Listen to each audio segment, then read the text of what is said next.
यहाँ पर आदिवासी किसी अंडे पंडे और बाबा फाबा पे भरोसा नहीं करता है, क्योंकि इस देश में, जैसे आपने मेरी बहन को पूछा कि आपके यहाँ पे राम राज्य जरूरी है संविधान, मैं बोलता हूँ संविधान राज्य जरूरी है। में जाने के लिए उनका शुद्धिकरण किया गया है। मैं आपको बताता हूँ, आदिवासियों को मंदिरों में जाने की जरूरत नहीं थी, क्योंकि जिस देश में भगवान पैदा नहीं हुआ था तब से आदिवासी रहता है और आदिवासी इस देश का मालिक है। We are not only citizen of this country, we are the owners of this country. हम इस देश के केवल नागरिक नहीं है, हम इस देश के मालिक है और हम लोग मालिक होने का सम्मान और अधिकार किसी से मांगेंगे नहीं, ये छीन कर लेंगे। हमारी कौम में ये छीनने की ताकत है। आदिवासियों के गद्दारों को मारो सालों को, आदिवासियों के गद्दारों को मारो सालों को। सरकार देश की चालक है, आदिवासी देश का मालिक है। सरकार देश की चालक है, आदिवासी देश का मालिक है। सरकार देश की चालक है, आदिवासी देश का मालिक है। आवाज दो, जय बिरसा, जय बिरसा। बाबा साहब अम्बेडकर जिंदाबाद, जिंदाबाद जिंदाबाद। महात्मा फुले जिंदाबाद, जिंदाबाद जिंदाबाद। शिवाजी महाराज जिंदाबाद, जिंदाबाद जिंदाबाद। राघोजी भांगरे जिंदाबाद, जिंदाबाद जिंदाबाद। टंट्या भील जिंदाबाद, जिंदाबाद जिंदाबाद। बाबूराव शर्मा की जिंदाबाद, जिंदाबाद जिंदाबाद। रानी दुर्गावती जिंदाबाद, जिंदाबाद। शिरपाची, मैं नागपुर में पढ़ रहा हूँ, रिसर्च कर रहा हूँ ट्राइबल कल्चर एंड क्रिमिनिज्म पे, और एक बिरसा ब्रिगेड के संगठन में केंद्रीय संगठक के तौर पे काम करता हूँ। आज आपने जैसे बताया, कि आप रिसर्च कर रहे हैं, तो आपको क्या लगता है कि देश भर में आदिवासियों पर किस तरह से अन्याय अत्याचार हो रहा है? बिल्कुल, मैं वही बात बताना चाह रहा हूँ कि किस तरीके से आदिवासियों के ऊपर अन्याय अत्याचार होता है। विश्व में भारत पहला ऐसा देश है जहाँ के मूल मालिक यानी आदिवासियों के ऊपर जानवरों जैसा व्यवहार होता है, ये पहली बात है। दूसरी तरफ हम लोग देख रहे हैं कि आज जिस निषेध को लेकर हम खड़े हैं, केवल मणिपुर की बात कर रहे हैं। वाई मणिपुर? अगर यहाँ पर गैर आदिवासी लड़की होती तो भारत बोलते हैं, आदिवासी लड़की है इसलिए आप मणिपुर बोलेंगे, क्यों? क्या ये आदिवासी भारत नहीं है?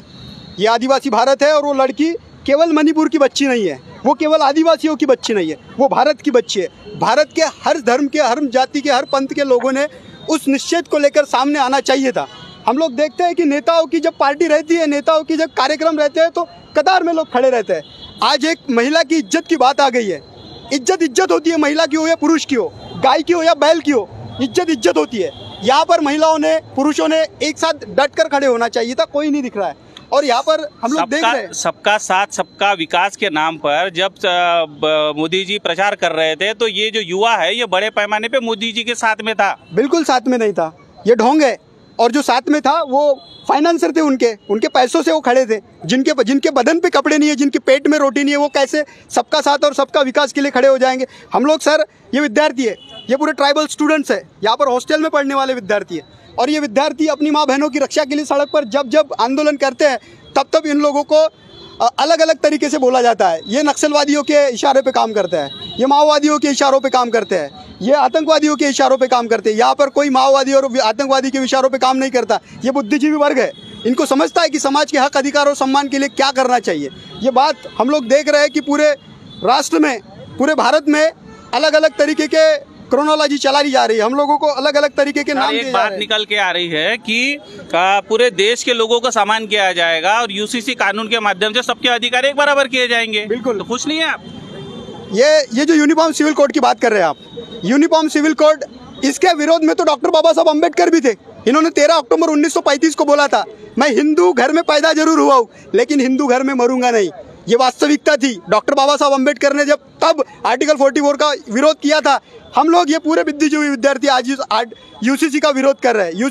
यूसीसी इस देश में लागू होना, एक राष्ट्र एक धर्म, क्या मतलब है? इसका मतलब ये होता है कि हमारा संविधान खतरे में है, संविधान को कोलैप्स किया जा रहा है।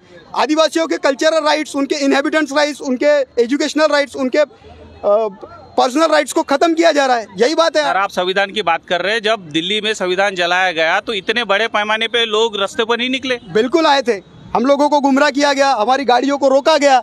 यही बीजेपी सरकार है जिन्होंने हमारी गाड़ियों को रोका गया, हमारे लोगों को अंदर जेलों में डाला गया। आज युवा क्या सोचता है अभी आगे की रणनीति? आज युवा ये सोच रहा है कि देश में जो संविधान चल रहा है, उस संविधान के भरोसे अगर आदिवासी जिंदा है तो उस संविधान की रक्षा करना हमारी नैतिक जिम्मेदारी है, हमारी वैचारिक जिम्मेदारी है। हम इसको पूरा करेंगे।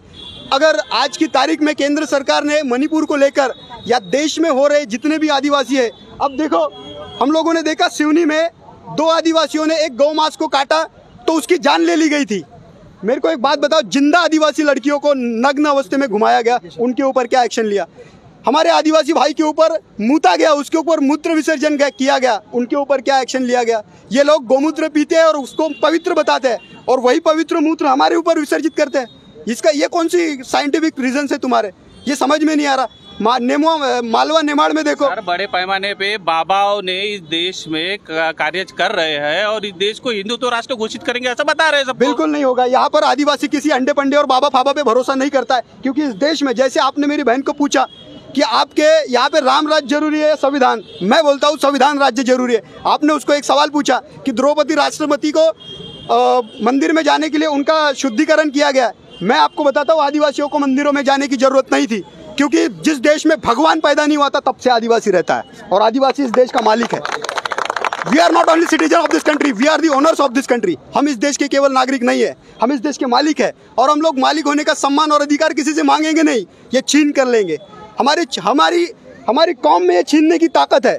हमारे समाज के संविधान के अंदर में डॉक्टर बाबा साहेब आम्बेडकर ने एक वोट का अधिकार दिया था आपको और इस देश का आपको हुक्मरान बनाया था। बिल्कुल 2013 का सुप्रीम कोर्ट का निर्णय है, उन्होंने कहा है कि ईवीएम मशीन जो है जिससे भारत में चुनाव होते हैं, ये मशीन फ्री फेयर ट्रांसपेरेंट चुनाव नहीं कर सकती है। तो फिर आप किस तरह से अपना हक अधिकार लोगे?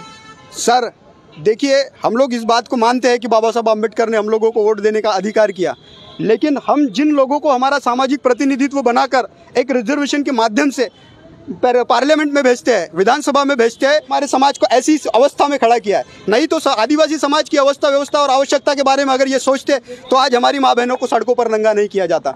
ये पूरे देश की हालत है। जो 217 SC ST के MP लोग हैं वो क्या इस सरकार को गिरा सकते हैं? बिल्कुल गिरा सकते हैं, अगर उनकी नीयत है, उनकी रगों में, उनके लहू में अगर आदिवासियों का खून बह रहा है, SC ST OBC का खून बह रहा है, उन लोगों में इस देश के स्वतंत्र वीर जितने भी आदिवासी महावीर हैं, उन लोगों के विचारों के संघर्ष से अगर चल रहे तो वो गिरा सकते हैं। और अगर ये गंदी नीयत की सोच है, अगर ये खूंटे से बंधे हुए बैल है, तो बैल कभी भी इशारे पे काम करता है और वो इशारे पे काम करता जाएगा। आने वाले समय में पूरा आदिवासी समाज, पूरा बहुजन समाज, मुस्लिम समाज, OBC समाज, आने वाले समय में ऐसी षड्यंत्रकारी और सत्ताधारी जमात को ये पाठ पढ़ाएगी और ये हम लोग यहाँ पर खड़े होकर बात कर रहे हैं। तो ये है बाबा साहब के सपनों का भारत। बाबा साहब ने इस देश में शिक्षा को प्रभुत्व दिया। उन्होंने कहा था जब भी शिक्षा जो है वो शेरनी का दूध है और जो पिएगा वो इस तरह से दहाड़ेगा। इस देश में 2 तरह के युवा नजर आते हैं, एक वो युवा जो कंधे पे कावड़ लेकर घूमते हैं और एक वो युवा जो आज अपने समाज के, अपने देश के, अपने बांधवों के, इस भारत देश के हक अधिकारों के लिए लड़ने की बात करता है। तो हम तो देखना चाहेंगे कि इस तरह का भारत ये जल्द से जल्द निर्माण हो और युवा जो है ये इस देश की सबसे बड़ी ताकत है और यही ताकत इस देश को फिर से इस दुनिया का विश्व गुरु बनाने में सक्षम है।